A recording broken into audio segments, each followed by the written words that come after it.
გადაცემა შეიცავს კომერციულ ინფორმაციას. მოგესალმებით, დღეს ორშაბათია და ჩვენი სამედიცინო გადაცემა თეთრი ორშაბათი კვლავ ეთერშია. გრძელდება წლის ყველაზე ცივი სეზონი, თუმცა ბოლო დღეებია, რამოდენიმე დღეა უკვე ცოტა სითბომაც მოიმატა და მასთან დაკავშირებული ჯანმრთელობის პრობლემებიც, რა თქმა უნდა, ისევე თვალში საცემია. სეზონური ვირუსული ინფექციები, რომლებიც თითქმის ყველა ოჯახს ერხვევა და უეხება და ურღვევს ყოველდღიური ცხოვრების რეჟიმს. დღეს ვისაუბრებთ სწორედ ამ ვირუსულ ინფექციებზე, რომლებიც ძირითადად სასუნთ გზებს ეხება. როგორ ვრცელდება ვირუსები, ყელი, ყური, ცხვირი, რატომ გვახსენებს თავს მათთან დაკავშირებული უსიამოვნო სიმპტომები, როგორ შევიმსუბუქოთ მდგომარეობა და ავიცილოთ თავიდან გართულებები, რას უნდა მივაქციოთ ყურადღება და როდის უნდა მივმართოთ ექიმს. ამ და სხვა საინტერესო საკითხებზე სასაუბროდ გადაცემაში მოვიწვიეთ საერთაშორისო ფარმაცევტული კომპანია GM Pharma-ს პროდუქციის მენეჯერი ქალბატონი თია კვირკველია და ჩვენს მეორე ბლოგში ჩაგვერთვება საფთიაქო ქსელის მენეჯერი ქალბატონი ჟანა მაღლაკელიძე. კიდევ ერთხელ მოგესალმებით და ქალბატონი თქვენ პირველ რიგში და თქვენი საეთერო დრო რომ არ დავიჭირო, პირდაპირ დავიწყებ შეკითხვით. რა არის სეზონური ვირუსული ინფექცია, რა უწყობს ხელს მის გავრცელებას და როგორ უნდა მოვიქცეთ მასთან საბრძოლველად. მოგესალმებით, მივესალმებით ჩვენს მსმენელს. ნამდვილად კვლავ აქტიურ ფაზაშია ვირუსული ინფექციები. სეზონური ვირუსული ინფექციები სხვადასხვა ვირუსით შეიძლება იყოს განპირობებული, იწვევს მას გრიპის, პარაგრიპის, რინოვირუსი, ადენოვირუსი და სხვადასხვა ვირუსები. COVID-ი, რომელიც ძალიან თუდად გვახსოვს, ასე ვთქვათ, ყველას მთელ მსოფლიოს. და ეს ვირუსული ინფექციების სიმპტომები განსხვავდება სწორედ მათი გამომწვევების მიხედვით. სიმძიმე, თუ როგორია ხანგრძლივობა, გართულებები და ასე შემდეგ. ვირუსული ინფექციები საშუალოდ მოზრდილ ადამიანს წლის განმავლობაში 2-დან 4-მდე შეიძლება შემთხვევა კონდეს, ანუ ავადობის ბავშვებში შედარებით უფრო ხშირია 6-8ჯერ ავადობენ წლის განმავლობაში მცირე ასაკის ბავშვები, რადგანაც მათი იმუნური სისტემა ჯერ კიდევ ჩამოყალიბების პროცესშია. რა იწვევს ვირუსული ინფექციების ესეთ გახშირებას, რომელიც შემოდგომის ბოლოდან იწყება, შემდეგ გრძელდება მთელი ზამთრის განმავლობაში და ადრეულ გაზაფხულზეც კი გრძელდება. რა თქმა უნდა, პირველ რიგში ორგანიზმის იმუნიტეტის დაქვეითება, რომელიც განპირობებულია იმით, რომ შედარებით არასრულფასოვნად ვიკვებებით უფრო მეტად, რადგანაც საკვებში ვიტამინების შემცველობა დაბალია, ნაკლები არის დ-ვიტამინის დონე ორგანიზმში, რადგან ნაკლებ დროს ვატარებთ ღია სივრცეებში და შესაბამისად კანში წარმოქმნა დ-ვიტამინის ნაკლებად ხდება. ასევე ვირუსები არიან უფრო მრავლად, რადგანაც ვირუსებს უყვართ დაბალი ტემპერატურა და დაბალი ტენიანობა და დახურულ სივრცეებში, სადაც გათბობის სისტემები აშრობენ ჰაერს, საუკეთესო პირობები იქნება ვირუსების გამრავლებისთვის და მათი გავრცელებისთვის, რადგანაც ადამიანები ძირითადად ასეთ დახურულ სივრცეებში ვიყრით ხოლმე თავს, იქნება ეს სამსახურების სკოლები, ბაღები და ასე შემდეგ, ანუ გარეთ ნაკლებად გავდივართ და ტრანსპორტი რა თქმა უნდა და იმის გამო რომ გარეთ ცივა განიავებად შედარებით არ გვიყვარს ხოლმე ხშირად გაღება ფანჯრის, რაც ძალიან მნიშვნელოვანია ამ პერიოდში. ყველაზე ხშირი და შემაწუხებელი კლინიკური ჩივილი მაინც ეს არის ცხვირის გაჭედილობა, ყელის ტკივილი, ყურის ტკივილი. რატომ მაინდა-მაინც ეს ორგანოები ზიანდება და რატომ ყველაზე ხშირად სწორედ ამ კლინიკური ჩივილებით ვლინდება ხოლმე ვირუსული ინფექცია? როგორც სახელწოდებიდან ჩანს, ეს არის რესპირატორულ ვირუსული ინფექციები, ქვია ამას ზედასასუნთქი გზების ვირუსული ინფექციები, რაც ნიშნავს იმას, რომ ეს ვირუსები აზიანებენ ზედასასუნთქ გზებს. ზედასასუნთქი გზები იწყება სწორედ ცხვირით და ყელით, რაც შეეხება ყურს, ეს არის ორგანო, რომელიც ნამდვილად არ მიეკუთვნება ზედასასუნთქ გზებს, მაგრამ ძალიან მჭიდრო კავშირში არის მათთან და ამიტომ ერთ-ერთი ძალიან ხშირი გართულება ზედასასუნთქი გზების ინფექციების დროს არის ხოლმე სწორედ ყურის ტკივილით მიმდინარე დაავადებები. ახლა რომ დავიწყოთ ცხვირით, ხომ? ცხვირი არის პირველი ჭიშკარი ვირუსების შეჭრისთვის. ეს არის ორგანო, სადაც ხდება შესუნთქული ჰაერის გათბობა, დატენიანება, გაფილტრვა, როგორც გარემოდან მოხვედრილი უცხო ხილული თუ უხილავი ნაწილაკებისგან, ასევე ვირუსების და ბაქტერიებისგან. და ცხვირის ღრუში ხდება აი ამ უამრავი ვირუსი და ბაქტერიის დალექვა, გამრავლება და ჯანსაღი ცხვირის ღრუ არის ძალიან კარგი ბარიერი მათი შეჭრის წინააღმდეგ. როგორც თქვით, ჰაერი შრება, რადგანაც დახურულ სივრცეებში არის ეს გათბობის სისტემები და შესაბამისად შრება ცხვირის ლორწოვანიც, გამომშრალი და ცხვირის ლორწოვანი ზიანდება და ეს არის ცუდი ბარიერი უკვე ვირუსების გამტარობისთვის. იმ შემთხვევაში, როდესაც აი აქ დაგროვილი დიდი რაოდენობით ვირუსებია, გამომშრალი ცხვირის ლორწოვანი, აქ უკვე ძალიან ადვილად ხდება ვირუსების შეჭრა ცხვირის საშუალებით. ამიტომ აქვე ვიტყვი რეკომენდაციას, ამიტომ ძალიან მნიშვნელოვანია ცხვირის ღრუს დატენიანება, რასაც შესაბამისი საშუალებებით შეიძლება რომ მივხედოთ, ასე ვთქვათ, და ასევე გამორეცხვა პერიოდულად და გასუფთავება, რადგანაც აი აქ დალექილი უცხო ნაწილაკების თუ ვირუსების და ბაქტერიების ჩამორეცხვა მოხდეს პერიოდულად. ანუ მხოლოდ და მხოლოდ ცხვირის გაჭედილობისთვის ეგრეთ წოდებული გამხსნელი საშუალებები არა, უბრალოდ პარალელურად ჭირდება ცხვირის ღრუს სანაცი ადეკვატური დატენიანება და გამორეცხვა, რომ გავათავისუფლოთ ცხვირის ღრუ ზედმეტი აი ამ არა მხოლოდ ვირუსებისგან, ფუფხებისგან, ნადებისგან და ასე შემდეგ, რომელიც მეორადი წყარო შეიძლება გახდეს ინფექციის კარგად ჩანერგვის. აი თქვენ ცხვირის გაჭედილობაზე ძალიან შემაწუხებელი კლინიკური ჩივილია, თუმცა არანაკლებ შემაწუხებელია ყურის ტკივილი და ბავშვების უდიდესი ნაწილი სწორედ ისე ძალიან ცხვირის გაჭედილობა არ აწუხებს, რამდენადაც აწუხებს ყურის ტკივილი. აი რა კავშირშია ცხვირის გაჭედილობა და ყურის ტკივილი, თუმცა ბავშვების გარდა მოზრდილებში და აი უკანასკნელი პერიოდი ამ ვირუსებით ავადობის პერიოდში განსაკუთრებულად ხშირად მესმის ყურის ტკივილი, რომ ყური მტკიო და რატომ ხდება მოზრდილებში იგივე გზა არის თუ არა მოზრდილებში და ყურის ტკივილის? კი ბატონო, მოგახსენებთ, ნამდვილად ყური ძალიან მჭიდროდ არის ცხვირთან დაკავშირებული, ანატომიურად ცხვირის ღრუ ძალიან ვიწრო მილით დაკავშირებული არის შუა ყურთან, ეს არის ევსტახის მილი, რომლის ფუნქცია არის იმაში, რომ დაფისაბკის ორივე მხარეს მოახდინოს წნევის რეგულირება. ნორმაში ევსტახის მილი უნდა იყოს გამტარი, ჩვეულებრივ, მაგრამ როდესაც არის ცხვირის ღრუ დახშული, ანუ არის გაჭედილობა, ცხვირის სურდოა, ამ შემთხვევაში შესაძლებელია რომ შეშუპება ანთებითი პროცესი გავრცელდეს ევსტახის მილშიც, აქ იქნება ძალიან კარგი პირობები ბაქტერიების გამრავლებისთვის და გავრცელებისთვის, რომელიც ვრცელდება სწორედ ყურის მიმართულებით და შედეგად ვითარდება შუა ყურის ანთება, ანუ შუა ოტიტი.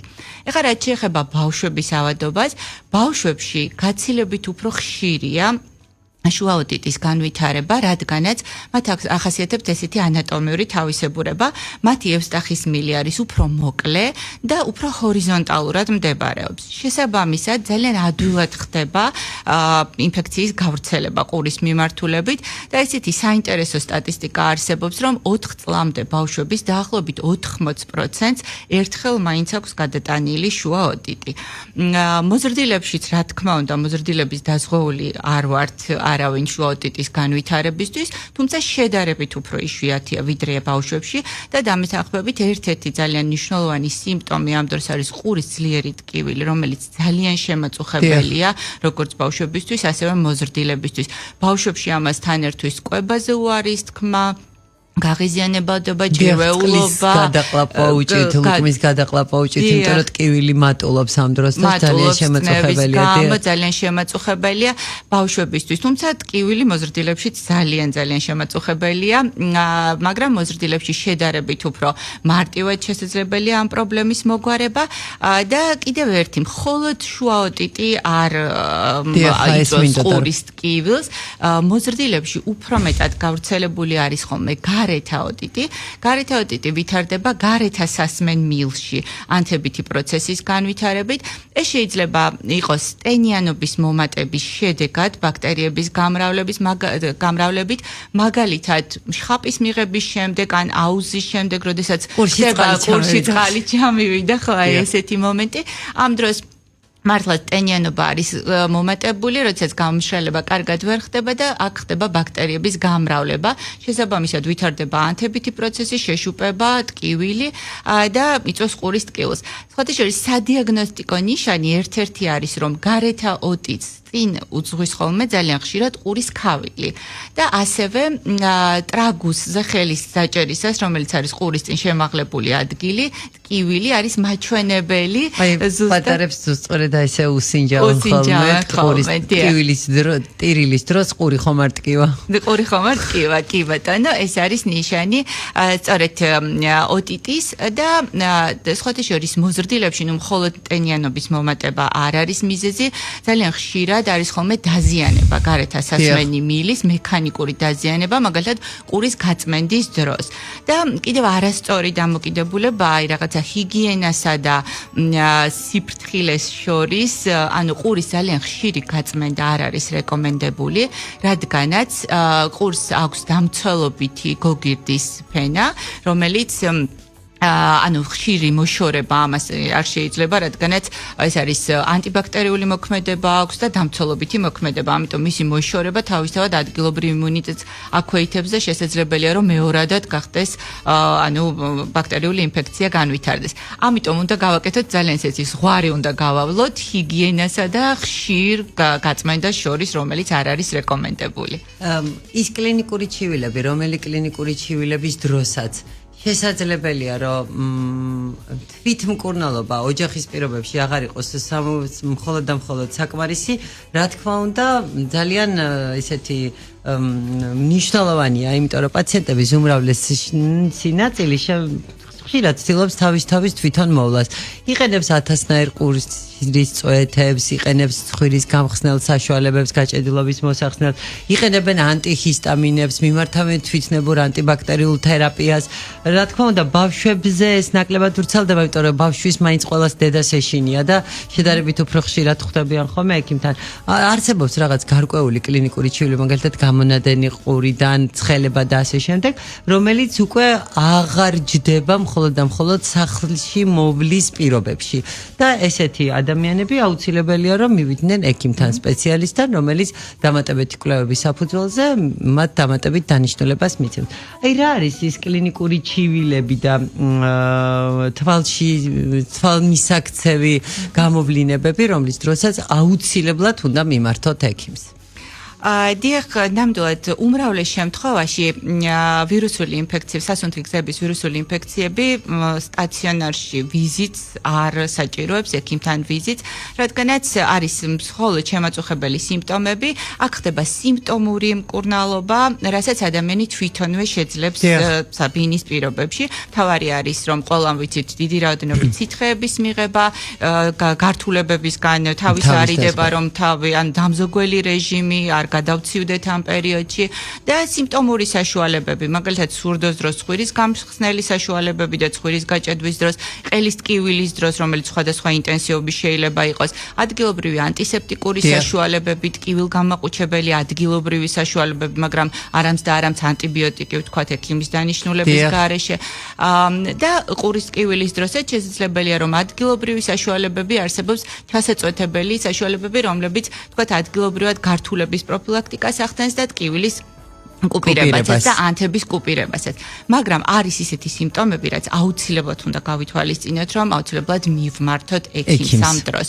მაგალითად, ასეთი სიმპტომები არის ტემპერატურა 3 დღეზე მეტხანს თუ გრძელდება მაღალი ტემპერატურა და ნაკლებად ემორჩილება 38 და ზევით და ნაკლებად ემორჩილება ტემპერატურის დამწევებს. მეორე ნიშანი არის ასეთი, რომ 3-5 დღის შემდეგ მდგომარეობა უარესდება. ამ შემთხვევაში აუცილებლად ექიმს უნდა მივმართოთ. ტკივილი გულმკერდის მიდამოში, ქოშინი და სუნთქვის გაძნელება, ყურის ტკივილი, რომელიც გრძელდება, ანუ აქვს უფრო ზრდადი ხასიათი და გრძელდება, ვთქვათ, 5 დღე და მეტი ხნის განმავლობაში. ბავშვებში უნდა მივაქციოთ ყურადღებას მივარდნილობა და ძილიანობას, ასევე ქოშინს, სუნთქვის გაძნელებას, ყურის ტკივილი, რომელიც ძლიერია და ანუ დიდხანს გრძელდება, საკვების მიღებაზე უარის თქმა.